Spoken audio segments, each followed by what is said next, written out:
Google करा हमने list of snipers, तो उसमें आपका नाम आता है, ठीक है, मतलब वर्ल्ड के 200 स्नाइपर्स में से एक नाम आपका आता है, और आपको जेल भी जाना पड़ा था। तो क्यों जेल जाना पड़ा था, एंड क्या ये पब्लिक रिकॉर्ड में सब हर किसी का नाम अवेलेबल रहता है कि जो स्नाइपर है डेडिकेटेड, उसका नाम पब्लिक में आ सकता है?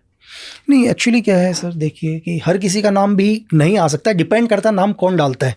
देखो, उससे पहले भी अगर आप एक इंसिडेंट देखो 2011 से पहले भी, तो एक सिंपल था, दुनिया की नज़रों में कुछ भी हो, कि एक आइडेंटिटी मेरी अलग थी कि मैं डिफेंस के लिए काम करता हूँ, ठीक है, या इंडियन आर्मी के लिए काम करता हूँ, या स्पेशल फोर्स के लिए काम करता हूँ, या एनएसजी के लिए।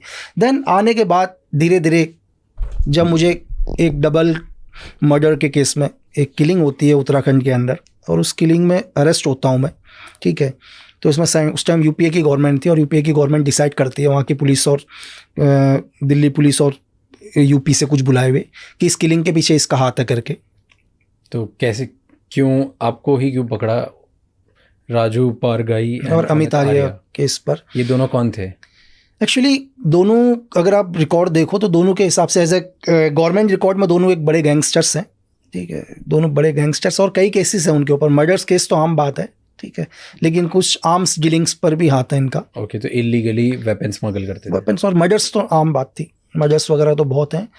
और इससे जब इनकी किलिंग हुई तो इनके ऊपर ये दोनों मर गए? दोनों मर गए, एक ही बुलेट से वन शॉट, एक बुलेट से दो लोग मरे? 2 आदमी, 1 bullet in 2 man kill sir, एक ही गोली से दोनों आदमी। ये कैसे हुआ? अब ये जो भी जिसने किल किया होगा उसी को पता होगा।